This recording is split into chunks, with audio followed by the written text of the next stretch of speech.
Bonjour à tous, aujourd'hui nous allons nous intéresser à Sodome et Gomorrhe. Il s'agit du 4e tome d'À la recherche du temps perdu de Marcel Proust. Le premier tome est publié en 1921 et le deuxième tome en 1922.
Par hasard, Marcel assiste à la rencontre entre Jupien et Monsieur de Charlus. Ils se draguent et couchent ensemble dans la boutique de Jupien. Marcel se rend compte que Monsieur de Charlus est homosexuel alors que des personnes lui ont dit précédemment que c'était un coureur de jupons. Marcel développe ses idées et remarques sur l'homosexualité.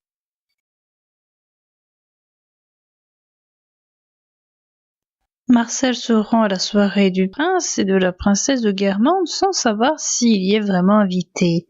Il arrive tout de même à y entrer. À cette soirée, il y a le baron de Charlus, madame de Surgis le duc, qui est la nouvelle maîtresse du duc de Guermantes. Il y a mademoiselle d'Arpajon, qui est l'ancienne maîtresse du duc, qui, en s'approchant d'un jet d'eau, se retrouve trempée. Madame de Sainte-Verte fait un tour à cette soirée afin d'inviter des personnes à sa garden party qui a lieu le lendemain. Marcel est présenté au prince de Guermantes. La princesse invite des personnes que n'inviterait pas sa cousine la duchesse de Guermantes. Cependant, elle ne veut pas inviter Swann. Pourtant, ce dernier vient à la soirée. Marcel le voit partir avec le prince en aparté. Pendant l'absence de Swann, le duc et la duchesse de Guermantes parlent du mauvais mariage de Swann avec Odette. Saint-Loup est également présent à la soirée. Il fait remarquer à Marcel que Charlus est un coureur de jupons. La preuve en est la façon dont Charlus s'entretient avec madame de Surgis. Charlus n'est en vérité pas attiré par cette femme, mais par ces deux garçons. Marcel voit Swann qui vient de sortir de son entretien avec le prince. Le corps de Swann a changé à cause de la maladie. Swann dévoile au narrateur sa précédente conversation. Le prince et la princesse sont connus pour être des anti-Dreyfusards. Cependant, le prince a changé de bord. Il doute maintenant de la culpabilité de Dreyfus. Face à cette révélation, Swann en est ému. Swann parle de Gilberte à Marcel. Marcel dit qu'il enverra une lettre à Gilberte. Marcel part de la soirée.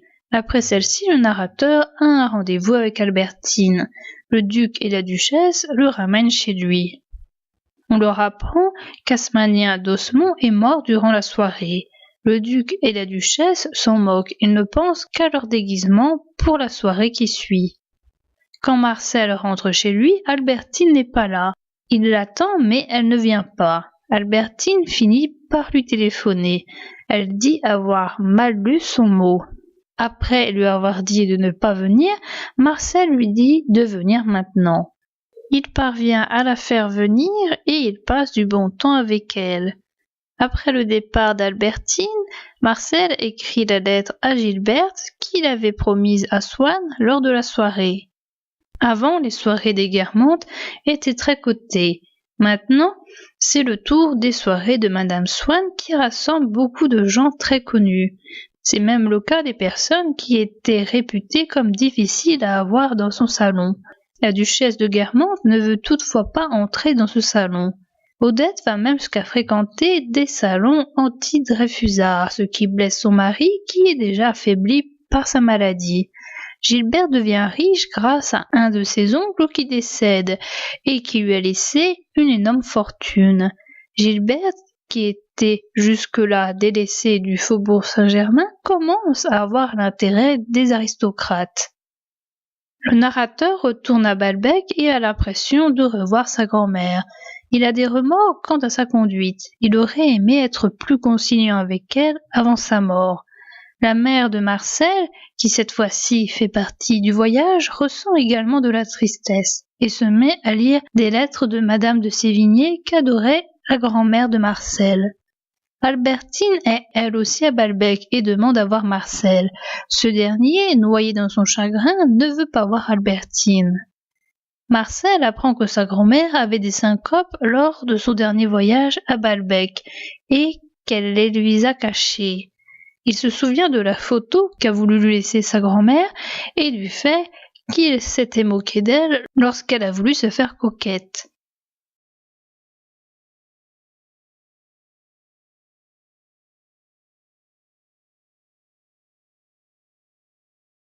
Le chagrin de Marcel vis-à-vis de sa grand-mère diminue avec le temps. Albertine revient auprès du narrateur. Son désir physique d'elle revient. Marcel rejoint ses amis au petit casino d'Interville. Il y rencontre là-bas le docteur Cottard. Les jeunes filles dansent ensemble.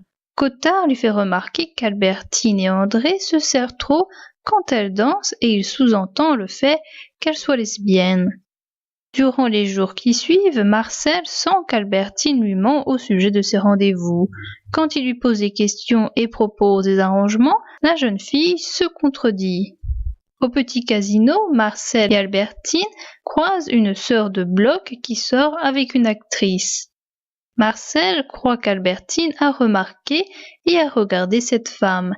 Il la questionne à ce sujet. Marcel et Albertine voient la vieille Madame Cambremer.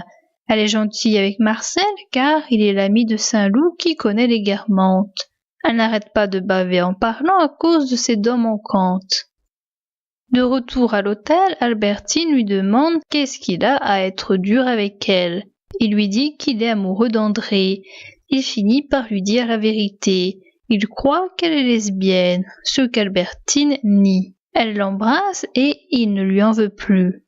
Un scandale a éclaté à Balbec. La sœur de Bloch et une actrice, qui avaient jusque-là une relation secrète, ne se cachent plus maintenant et montrent leur affection à tout le monde. Les gens sont choqués et se plaignent.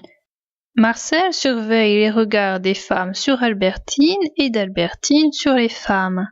Marcel emmène la jeune fille voir Saint-Loup à Doncières. Durant ce court laps de temps où ils sont tous les trois réunis, Marcel remarque Albertine est intéressée et regarde Saint-Loup. À la gare, Marcel voit Charlus. Ce dernier veut qu'il parle au musicien. Marcel remarque que ce musicien est Morel. Il s'agit du fils du domestique de son grand-oncle Adolphe. Charlus vient à eux et dit à Morel qu'il veut entendre sa musique contre 500 francs. Sous le charme de Morel, Charlus renonce à son train. Mercredi, Marcel va chez les Verdurins qui louent la Raspelière au Cambremer. Dans le train, il retrouve le clan Verdurin qui est composé de Cottard, de Ski qui est un sculpteur, de Brichot, de Sagnette et de la princesse Sherbatov. Arrivé sur place, le narrateur admire le paysage de cet nouvel endroit. Les membres de ce voyage apprennent que de Chambre, le pianiste des Verdurins, est mort. Les Verdurins ont l'air d'en être affectés, mais ils ne le sont pas. Monsieur de Charlus et Morel viennent à la Raspelière. Morel s'entretient avec Marcel. Il ne veut pas qu'il dise qu'il était le fils d'un domestique d'un membre de sa famille. Il lui fait dire à tout le monde que son père était intendant. Les Cambremer, c'est-à-dire les propriétaires de la Raspelière, viennent voir les Verdurins. Leur premier but est de voir comment les Verdurins ont réaménagé la demeure. L'autre but est de renouveler la location de leur propriété pour les prochaines années. En regardant la transformation de leur propriété, les Cambremer n'aiment pas la nouvelle décoration. Cottard cligne de l'œil par toc. Monsieur de Charlus, qui observe Cottard, pense que le médecin est en train de le draguer. Cet homme ne lui plaît pas, il finit par remarquer qu'il s'est trompé. Les Verdurins, comme à leur habitude, se moquent de Sagnette, qui était déjà leur souffre-douleur à l'époque où Odette et Swann fréquentaient le cercle Verdurin. Cela gêne Marcel qui, pour changer de sujet, parle d'Elstir et d'étymologie. Elstir ne fait plus partie de ce clan car Madame Verdurin a essayé de casser son couple sans réussite. L'homosexualité de Charlus, qui jusque-là n'était remarquée que par des personnes de basse condition, semble pour la première fois remarquée par les aristocrates, autres que Marcel. Ainsi, Marcel, qui l'a remarqué au début de ce tome, entend ce qui murmurait à Cottard cette vérité. Madame Verdurin dit à Marcel de revenir la voir et d'emmener avec lui sa cousine qui est en fait Albertine. Marcel n'a pas voulu mettre en lumière les vrais liens qui l'unissent à la jeune fille.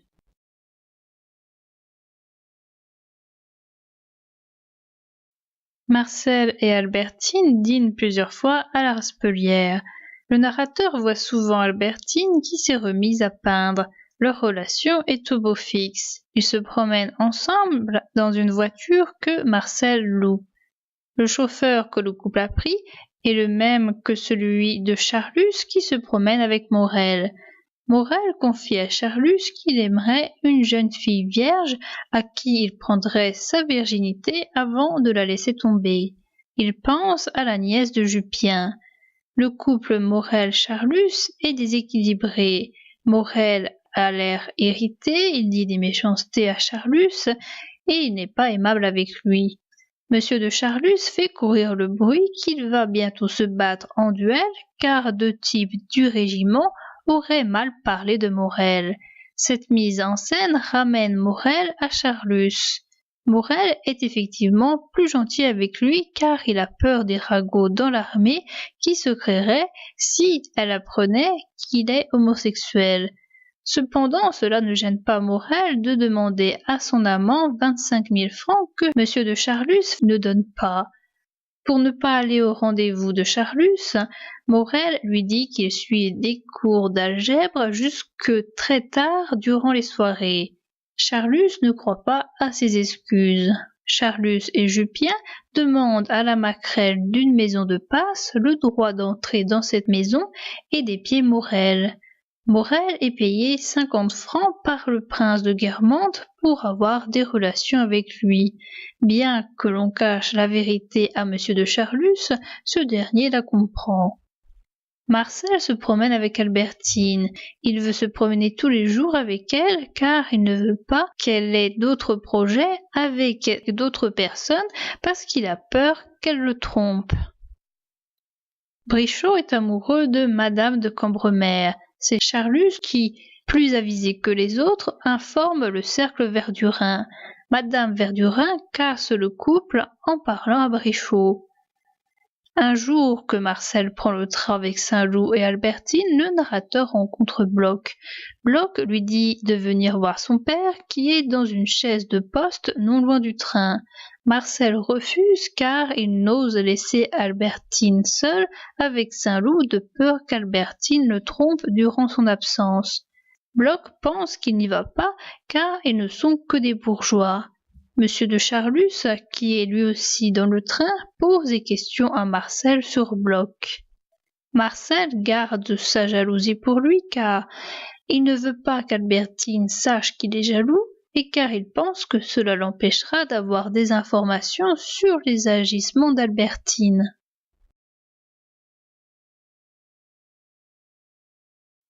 Marcel dit à sa mère qu'il veut rompre avec Albertine. Cette idée va dans le sens de sa mère qui depuis le début est contre la relation qu'a son fils avec Albertine, mais qui laisse cependant son fils libre de ses décisions. Madame Bontemps est au contraire contente de ce mariage qui la débarrasserait de sa nièce que les gens pensaient immariable car pauvre. Tandis que le narrateur est dans un wagon avec Albertine, il veut lui dire qu'il veut rompre avec elle. Cependant, il ne lui dit rien et l'amène dormir dans l'hôtel de Balbec. Marcel lui dit qu'il est triste car il doit bientôt se marier avec une autre femme qui vient de partir de Balbec. Il aurait fait venir Albertine pour chasser de lui cette tristesse.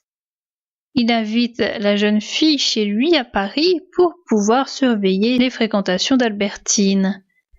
Il ne veut pas la lâcher car il sait qu'elle fréquente l'amie de mademoiselle de Vinteuil qui est lesbienne. Marcel veut rentrer au plus vite à Paris car il ne veut pas laisser Albertine traîner avec les sœurs de Bloch. Avant de partir pour Paris, Marcel avoue la vérité à sa mère. Il veut épouser Albertine.